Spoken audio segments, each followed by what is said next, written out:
नमस्कार, स्वागत है आपका रेड 18 इंडिया में। मैं हूं आपके साथ गुंजन लोधी। आइए बढ़ते हैं खबरों की ओर। खबर है दतिया से, जहां प्रदेश के गृह मंत्री नरोत्तम मिश्रा आज पुल का निरीक्षण करने पहुंचे। नरोत्तम मिश्रा पहुंचे हैं सिंध नदी के पुल पर। उन्होंने किया पुल का निरीक्षण। कल पुल पर दरार आ जाने के कारण पुल के आवागमन पर प्रशासन ने लगा दिया था प्रतिबंध।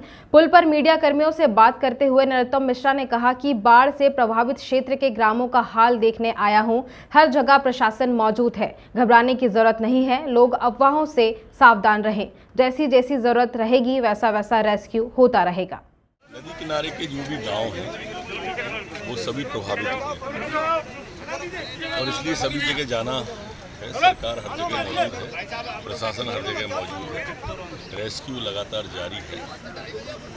हेलीकॉप्टर के माध्यम से, सेना के माध्यम से, आरडीएफ की टीमें भी सभी जगह लगी हैं, सेना लगी है। अभी ये सामने जो गांव है कोटला, इसमें 5-7 लोग फंसे हैं, ऐसा बताया है। मैं वहाँ जा रहा हूँ। खबर विदिशा से है, जहां बीती रात कलेक्टर डॉक्टर पंकज जैन के 2 चालकों के साथ मारपीट की गई। बीती रात 10:30 बजे के लगभग रामलीला चौराहे से विवेकानंद चौराहे की तरफ आ रहे कलेक्टर डॉक्टर पंकज जैन के चालक रविंद्र राणे और लीलाधर विश्वकर्मा के साथ 6 अज्ञात युवकों ने मुखर्जी नगर स्थित पेट्रोल पंप के सामने मारपीट कर दी। इतना ही नहीं, कलेक्टर के सरकारी वाहन को भी तोड़फोड़ कर क्षतिग्रस्त कर दिया। कलेक्टर साहब, गाड़ी चलाता हूँ, बाइक को छोड़ने गए थे हम लोग। किसकी बाइक है? बंगले में जो काम करती है, बच्चे को खिलाती है, उसको छोड़ने गए थे। उधर से वापस आ रहे थे। 6 लोग थे, उनने हमारी गाड़ी में बियर की बाटल पटक दी। इस चक्कर में हमने उनसे कहा, भैया ये क्यों कर रहा है, तो उतर से उन्होंने मारा। किन किन चीज़ों से मारा है उन्होंने? डंडा था। ये कल रात की घटना है। लगभग 10:30-11 बजे के बीच में डीएम साहब के स्टाफ के लीलाधर और रविंद्र, ये लोग बेतवा नदी के पानी का जल स्तर देखने जा रहे थे। वहाँ से जब ये वापस लौट रहे थे तो पेट्रोल पंप के पास इन्हें रोक के इनके साथ मारपीट की गई थी। ये मैं बंगले से बाइक को छोड़ने गया था। मेरे साथ में लीलाधर भाई साहब थे। मैं वहाँ से वापसी आ रहे थे छोड़ के। हम यहाँ सोनू को देखने आ रहे थे, हमारा मित्र यहाँ पे भर्ती था। हम रामलीला मैदान से सीधा ईदगाह वाले रास्ते से आ रहे थे। एक सामने एक स्कूटी वाला बाइक वाला लेके लहरा रहा था, गाड़ी में नशे में था। उसने पीछे अपने बाइक पर बैठ के पीछे गाड़ी की तरफ एक बोतल फेंकी है। अब बढ़ते हैं जिला दतिया के भांडेर की ओर, जहां पर शनिवार से ही वर्षा का सबसे अधिक असर देखा गया। भांडेर में शनिवार से हो रही बारिश से नगर हुआ जलमग्न। भांडेर की नदी पहुजा में नदी में पानी अधिक आने से भांडेर में मोट जाने वाला रास्ता हुआ बंद। प्रशासन ने नदी पार करने पर लगाया प्रतिबंध। पुलिस ने नदी पर आगमन बंद किया। कहने को तो हम 21वीं सदी में प्रवेश कर चुके हैं और देश के प्रधानमंत्री स्मार्ट सिटी का सपना दिखा रहे हैं।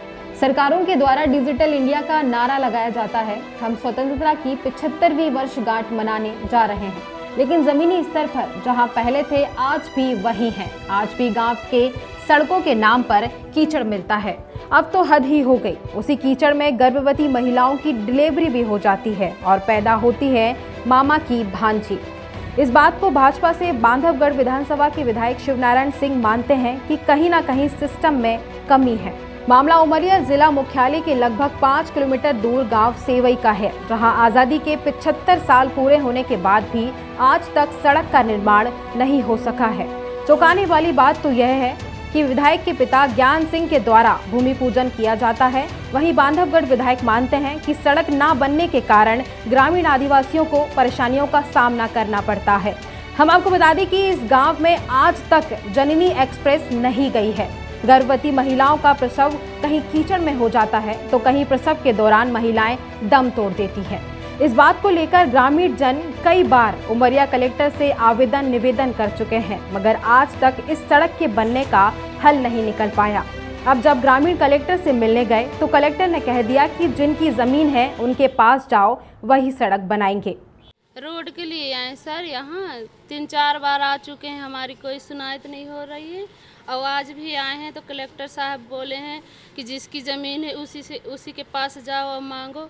1 तारीख को डिलीवरी हो गई थी म्याड़ में कीचड़ में, वहाँ कोई हमारे देखने वाला नहीं था, देखभाल न एम्बुलेंस टाइम से आ पाती वहाँ से। रोड हमारे गांव में नहीं बनती, मुख्यमंत्री आके सब करके भूमि पूजन कर गया और नहीं फिर ध्यान दिए। 2-4 बेर यहाँ कलेक्टर साहब के यहाँ आए तो कुछ सुनते नहीं होती है। हाँ, 8 साल हो गया। मध्य प्रदेश में जब पहली बार कांग्रेस की सरकार गिरी थी और भाजपा की सरकार बनी थी, तब से भाजपा के नेता मंच पर इस बात को कहते नहीं थकते हैं कि हमने मध्य प्रदेश में सड़कों का जाल बिछा दिया है।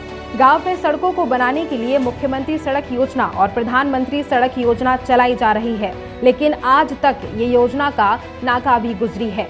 वहीं बांधवगढ़ विधानसभा के विधायक इस बात को मानते हैं कि कहीं ना कहीं कमियां हैं। के पहले सेवई गांव के वहाँ के लोगों से मिला, मैंने देखा भी वहाँ जाकर मेड़ से आना जाना होता है, लेकिन राजस्व की ज़मीन सरकारी ज़मीन न होने के कारण वहाँ सड़क नहीं बनाया जा रहा है। क्योंकि सब माननीय पूर्व सांसद श्री ज्ञान सिंह जी उस समय चलती थी खेत खल सड़क योजना अभियान, संदूर सड़क योजना चलती थी। उस समय वो भूमि पूजन करके आ गए थे कि इसके माध्यम से सड़क को बनाना है, लेकिन सड़क तभी बनेगी जब जमीन लोग स्वेच्छा से देंगे। एक और सरकार आदिवासियों के कल्याण के लिए हर वह प्रयास करने के लिए आतुर है जिसके वह हकदार हैं, मगर जिला प्रशासन की अनदेखी के कारण आज सेवई गांव के बूढ़े से लेकर बच्चे तक इस कीचड़ में सनकर मुख्य मार्ग तक पहुंच पाते हैं, जिससे यह स्पष्ट है कि सरकार की योजनाओं को मूर्त रूप से देखने की बजाय योजनाओं को दरकिनार कर अधिकारियों उनके पलीता लगा रहे हैं। खबर दतिया से है, जहां सिंध नदी का जलस्तर बढ़ने से रतनगढ़ मंदिर के नीचे बने पुल पर पानी ऊपर आ गया है, जिससे पुलिस ने मंदिर आने जाने पर पूरी तरह प्रतिबंध लगा दिया। कुछ घंटे यह स्थिति रही। आखिर को पुल के नीचे पिलर में दरार आ जाने के कारण पुल का बीच का हिस्सा बह गया। पुल ढहने की खबर से पुलिस प्रशासन अधिकारी मौके पर पहुंच गए हैं। खबर मंडला से है, जहां पर मध्य प्रदेश के विकास के लिए भले ही लाखों दावे वादे किए जाते हों, लेकिन प्रदेश के दूर अंचलों की हकीकत कुछ और ही बयां करती है। आज भी सूबे के शिवराज मामा की भांजियों दलदल में अपना जीवन बिताने को मजबूर हैं। आइए हम आपको दिखाते हैं मध्य प्रदेश की असल तस्वीर। युवाओं को धान रोपते ये तस्वीरें देख रहे हैं। ये तस्वीर किसी खेत की नहीं है, ये तस्वीर है मंडला जिले के लफरा से दीवारा मार्ग की। आप तस्वीरों में साफ देख सकते हैं कि सड़क का क्या हाल है। कीचड़ में सड़क है या सड़क में कीचड़, ये तो समझ ही नहीं आ रहा। कई जगह तो खेत जैसा हाल है। इसी परेशानी से आगे आकर ग्रामीणों ने विरोध का अनोखा रास्ता अख्तियार किया है। ग्रामीण जब शिकायत करते करते बेबस हो गए तो उन्होंने सड़क को ही खेत बना दिया और सड़क में फैले चारों तरफ कीचड़ के बीच धान की रोपाई कर दी। दरअसल मंडला जिले के लफरा गांव से दीवारा का रास्ता अपनी बेबसी पर आंसू बहा रही है। इस मार्ग से 3 से 4 गांव का रोजाना ही बड़ी संख्या में आना जाना होता है, जहां हमेशा ही कीचड़ बना रहता है, जिसके बाद भी यहां के जनप्रतिनिधि और ना ही प्रशासन को दिख रहा है। सड़क मार्ग पर गड्ढे होने के कारण लोगों को यहां पर चलना मुश्किल हो गया है। बरसात होने के चलते यहां से गुजरने वालों की भारी कीचड़ का सामना करना पड़ता है। आलम यह है कि यहाँ के लोग इस रास्ते से गुजरने से पहले अपने कपड़े बार बार बदलते हैं। इतना ही नहीं, इस रास्ते के कीचड़ में तब्दील होने के बाद यहाँ हादसों की संख्या भी बढ़ गई है। कारण ये है कि इसके पहले तो ये रोड जो है बहुत अच्छी थी, चलने लायक थी, और इस साल जो है पंचायत में जो भी राशि आई ये तो खैर मालूम नहीं है, पर जो बता रहे थे कि मैंने रोड बनाने के लिए राशि आई है, तो नाली खुदवा करके और ये रोड को बर्बाद कर दिए, और बर्बाद ऐसा किए कि खेत जैसे मतलब दिखने लगी। इसलिए हम सोचे कि भाई इसमें भी अपन फसल पैदा कर लें। ये रोड जो है लफरा से दीवारा मार्ग जो है आज की समस्या नहीं है, बहुत पुरानी समस्या है, और यहाँ 4-5 गाँव के लोग आना जाना, बम्हनी मार्केट लफरा आना जाना लगा रहता है। यहाँ स्कूली बच्चे भी आते जाते हैं, और रोड में इतना कीचड़ है, घुटने भर कीचड़ है कि सामान्य आदमी का चल पाना बहुत कठिन है। इस सब को देखते हुए जो है हम लोगों ने प्रशासन के खिलाफ विरोध जताया, और आज जो है रोड पे रोपा लगाने का काम किया ताकि प्रशासन जागे और इस रोड के विषय में कुछ सोचे। इस अनोखे प्रदर्शन के बाद तहसीलदार मैडम ने ग्रामीणों को आश्वासन दिया है कि जल्द ही रोड में डस्ट या फिर गिट्टी डलवाई जाएगी, जिससे लोगों को दिक्कतों का सामना नहीं करना पड़ेगा। जो ग्राम लफरा में जो रोड की विषय वस्तु चल रही है वर्तमान में, उसमें अभी नक्शा सुधार का प्रकरण श्रीमान अनुविभागीय अधिकारी न्यायालय विछिया में लंबित है। इस वजह से वहाँ पक्की संरचना तो अभी वर्तमान में नहीं बनाई जा सकती, लेकिन तात्कालिक तौर पे वहाँ पे बोल्डर या गिट्टी वगैरह डलवा के एक वैकल्पिक व्यवस्था जरूर की जा सकती है। इसके लिए ग्राम पंचायत को, सचिव को और हल्का पटवारी तीनों को निर्देशित कर दिया जाएगा। फिलहाल बुलेटिन में इतना ही। बने रहिए हमारे साथ। नमस्कार।